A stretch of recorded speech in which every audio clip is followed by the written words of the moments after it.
کیا آپ جانتے ہیں کہ ایک CIA ایجنٹ کیسے دنیا کا سب سے خطرناک ہتھیار فروش بن گیا؟ فرینک ٹرپل نے 90 کی دہائی میں اپنی زندگی کو مکمل طور پر تبدیل کر دیا۔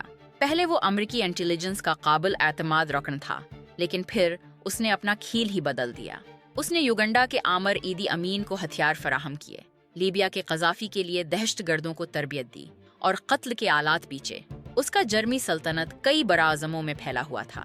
سفارتی تحفظ کے نام پر وہ عیش و آرام کی زندگی گزارتا رہا۔ جب FBI اس کے قریب پہنچی تو اس نے انتہائی چالاکی سے فرار کی راہیں نکالیں۔ آخر کار وہ کیوبا میں محفوظ پناہ گزین بن کر رہا، جہاں اس کی موت تک حکومت کا تحفظ حاصل رہا۔ یہ کہانی دکھاتی ہے کہ کیسے ایک شخص نے پوری دنیا کو خطرے میں ڈالا،